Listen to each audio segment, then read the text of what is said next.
ఇందిరమ్మ ఇండ్ల పథకం ఫిర్యాదుల కోసం ప్రభుత్వం తీసుకొచ్చినటువంటి వెబ్సైట్ ఇది.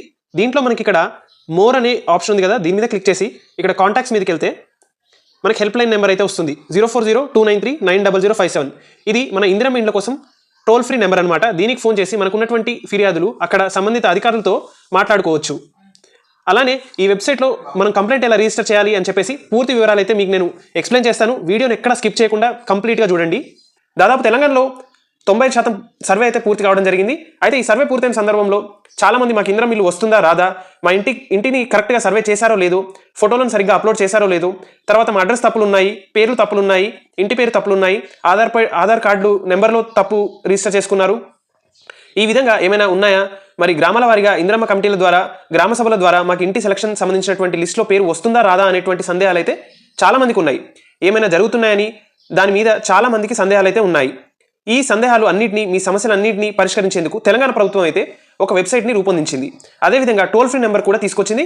ఇప్పుడు నేను మీకు ఆ వెబ్సైట్లో మీ కంప్లైంట్ని ఎలా రిజిస్టర్ చేసుకోవాలి, మీ సందేహాన్ని ఎలా వాళ్ళని అడగాలి, టోల్ ఫ్రీ నెంబర్ ఎలా చూసుకోవాలి, వాళ్ళని ఎలా సంప్రదించాలి, ఎవరెవరు మీ ప్రాబ్లమ్ని సాల్వ్ చేస్తారని చెప్పేసి పూర్తిగా ఎక్స్ప్లెయిన్ చేస్తాను. వీడియోను మాత్రం ఎక్కడ స్కిప్ చేయకుండా మొత్తం చూడండి. ఇంకా ఎవరైనా సబ్స్క్రైబ్ చేసుకోకపోతే వెంటనే సబ్స్క్రైబ్ చేసుకోండి. వీడియోస్ మాత్రం లైక్ చేస్తూ ఉండండి. ప్రభుత్వ పథకాల అప్డేట్స్, ముఖ్యంగా ఇందిరమ్మ ఇండ్లకు సంబంధించినటువంటి ప్రతి అప్డేట్ మన ఛానల్లో వస్తుంది. ఇందిరమ్మ ఇండ్లపై ఫైనల్ లిస్ట్లో మీ పేరు వచ్చే వరకు, మీ ఇంటి నిర్మాణం పూర్తయ్యే వరకు, మీ ఖాతాలో 5 లక్షలు పడే వరకు మన ఛానల్ ఎప్పుడు మీతోటే ఉంటుంది. ఇప్పుడు మనకు వచ్చేసి గ్రామాల్లో అయితే ఎండిఓ, మండల్ డివిజనల్ ఆఫీసర్కి మీ సమస్య వెళ్తుంది. ఈ వెబ్సైట్లో మీరు సమస్య కానీ రిజిస్టర్ చేసుకున్నారైతే. ఒకవేళ పట్టణంలో అయితే మున్సిపల్ కమిషనర్కి డైరెక్ట్గా మీ సమస్య అయితే వెళ్తుంది. మెసేజ్ రూపంలో మీకు మళ్ళీ వాళ్ళు సంప్రదించి మీ సమస్యని ఎంత త్వరగా వీలైతే అంత త్వరగా పరిష్కరిస్తారు. ఇదైతే నిజమైన లబ్ధిదారుడికి, ఎవరికైతే సంక్షేమం అందాలో వాళ్ళకి ఇందిరమ్మ ఇల్లు రావడంలో చాలా బాగా ఉపయోగపడుతుందని నా అభిప్రాయం. మీకు కూడా చాలా ఉపయోగపడుతుంది ఈ వెబ్సైట్లో. ఇందిరమ్మ ఇండ్లకు సంబంధించినటువంటి మీ సందేహం ప్రతి ఒక్కటి పరిష్కరించుకోవచ్చు. అలాగే టోల్ ఫ్రీ నెంబర్ కాల్ చేసి మీ సమస్యని డైరెక్ట్గా వాళ్ళతో మాట్లాడి పరిష్కరించుకోవచ్చు. ఇప్పుడు మనం చూసినట్లయితే ఇదే ఆ వెబ్సైట్, ఇందిరమ్మ ఇండ్లకు సంబంధించినటువంటి కంప్లైంట్ రిజిస్టర్ చేసుకునే వెబ్సైట్. ఇక్కడ రైట్ టు ఇన్ఫర్మేషన్ ఉంది. దీని మీద మనకి మీకు సంబంధించినటువంటి ఎలాంటి ఇన్ఫర్మేషన్ ఇందిరమ్మ ఇండ్ల గురించి మీకు కావాలో అదన్నీ తెలుసుకోవడానికి ఈ పేజ్లో అయితే ఉంటుంది. ఇక్కడ మనం కిందికి వెళ్తున్నట్లయితే చూడండి, Chaitanya Kumar, general manager, public information officer. ఈయన మనకి ప్రతి ఒక్క ఇందిరమ్మ ఇండ్ల గురించి ఉన్నటువంటి ప్రతి ఒక్క ఇన్ఫర్మేషన్ అయితే ఈయన అందిస్తాడు మనకి.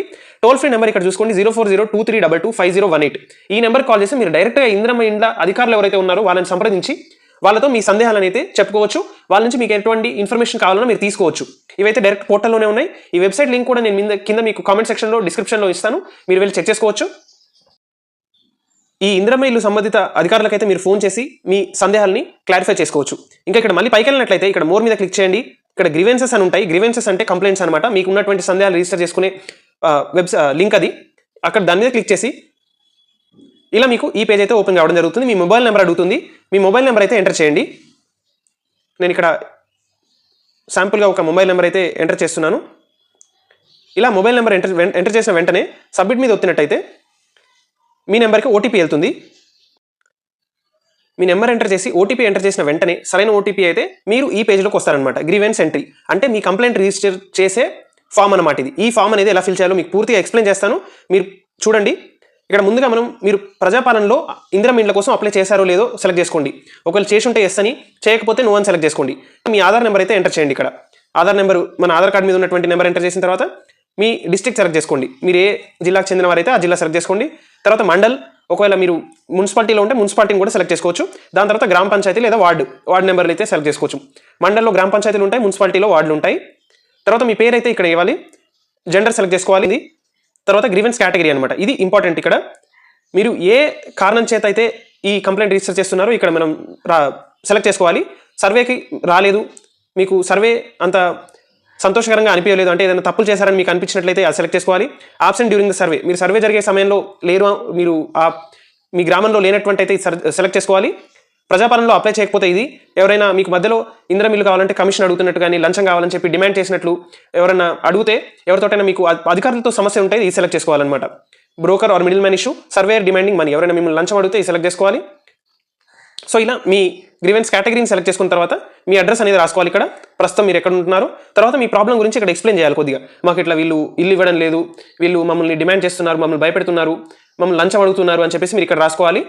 దాని తర్వాత మీకు ఒకవేళ ఇక్కడ ఈ కేటగిరీలో లేనటువంటి సమస్య ఉన్నా కూడా మీరు ఏదో ఒకటి సెలెక్ట్ చేసుకొని మీ ప్రాబ్లం ఏంటో ఇక్కడ పూర్తిగా రాస్తే వాళ్ళు అధికారులు ఎవరైతే ఉన్నారో సంప్రదించిన అధికారులు, ఎండిఓ కానీ మున్సిపల్ కమిషనర్ కానీ మీ ప్రాబ్లమ్కి వెంటనే రెస్పాండ్ అయ్యి, ఎందుకంటే డైరెక్ట్ మీరు ఇస్తున్నటువంటి కంప్లైంట్ వాళ్ళ అకౌంట్లోకి వెళ్తుంది, అక్కడ డైరెక్ట్ వాళ్ళకి తప్పకుండా మీ మెసేజ్ కనిపిస్తుంది. అతి త్వరలోనే మీ ప్రాబ్లమ్కి వాళ్ళు రెస్పాండ్ అయ్యే ఛాన్స్ అయితే చాలా ఎక్కువగా ఉంది. అలా మీరు చేసిన తర్వాత ఏదైనా సంబంధించినటువంటి డాక్యుమెంట్ ఏమైనా ఉంటే అప్లోడ్ చేయొచ్చు, ఏ డాక్యుమెంట్ లేకపోతే దీన్ని వదిలేయచ్చు ఖాళీగానే. తర్వాత సబ్మిట్ మీద ఒత్తినట్లయితే మీ కంప్లైంట్ అనేది రిజిస్టర్ అయిపోతుంది. డైరెక్ట్గా ఎండిఓ ఆఫీస్, మున్సిపల్ ఆఫీస్కి మీ కంప్లైంట్ వెళ్తుంది. వాళ్ళు అక్కడి నుంచి సంప్రదించిన అధికారులు అయితే మిమ్మల్ని వచ్చి మీ సమస్యను పరిష్కరించేస్తారు. ఇదండి ఇందిరమ్మ ఇండ్ల గురించి వచ్చినటువంటి కొత్త వెబ్సైట్. ఇది తప్పకుండా అందరూ తెలుసుకోవాల్సిన విషయం. మీ ఫ్రెండ్స్ ఎవరైనా ఉంటే వాళ్ళకు కూడా షేర్ చేయండి. ఇలాంటి ఇన్ఫర్మేటివ్ వీడియోస్ కోసం మన ఛానల్ని సబ్స్క్రైబ్ చేసుకొని రెడీగా ఉండండి. వీడియోని లైక్ చేయండి. Thank you for watching.